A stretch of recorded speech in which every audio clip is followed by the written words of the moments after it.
मयंक जी, कानपुर से। जी हरिवंश। श्री हरिवंश महाराज जी, महाराज जी आपके चरणों में दंडवत प्रणाम।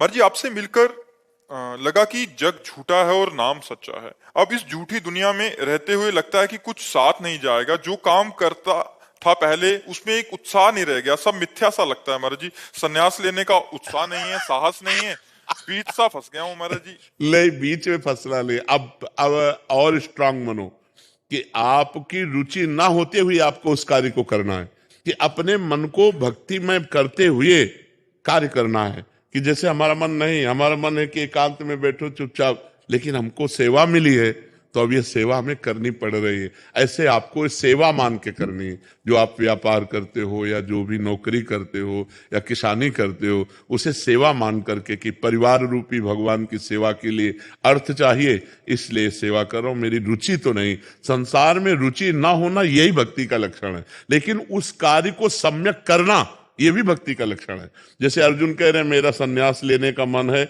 युद्ध करने का नहीं, तो भगवान ने कहा संन्यास नहीं, युद्ध रूपी कर्तव्य कर्म को करो, इसी से तुम्हारा मंगल होगा। तो जिसको जो कार्य मिला है उसे भगवान की पूजा मान के करो, अंदर अंदर से नाम जप करते रहो। तो नाम का एक प्रभाव होता है, वो कहीं आसक्ति नहीं रहने, सब ऐसे लगे यार क्या है, झूठा है सब।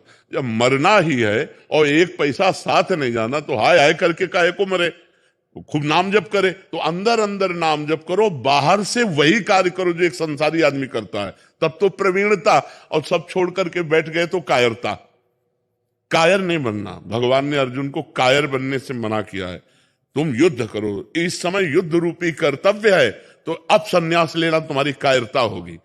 कि युद्ध से पीठ करके संन्यास ले लिया, तो अपने कर्तव्य कर्म से पीठ मोड़ करके ऐसे बैठ जाना ठीक नहीं है। तो इसलिए ना संन्यास लेना है, ना कहीं जाना है। जो कार्य कर रहे हो वही कार्य भगवान की पूजा मान के करो और खूब नाम जप करो। अरुचि होना ये बहुत बढ़िया बात है, लेकिन इसको प्रकट नहीं करना। हम आपसे मिल रहे हैं, हाथ मिला रहे हैं, हमारा कोई संबंध नहीं, कोई रुचि नहीं, लेकिन हम इनको झलकने नहीं दे रहे। और आप कैसे हो, ऐसा लगा कि मैं खुशी हुआ आपसे मिल करके। ये हमारा नाटक होना चाहिए। ये जगत रूपी नाटक मंच पर जो हमें रोल मिला है उसमें हमें परफेक्ट उतरना है। भाई के साथ भाई जैसा व्यवहार, बहन के साथ बहन, दोस्त के साथ दोस्त, माता पिता के साथ वैसा, सबके साथ वैसा व्यवहार करते हुए कहीं भी रुचि नहीं। यही भक्ति की कला है। कहीं भी अपनापन नहीं, वो अपनापन गुरुदेव से भगवान से है, लेकिन वो व्यवहार वैसे ही कर रहा है जैसे एक संसारिक पुरुष करता है। समझ रहे ना आप?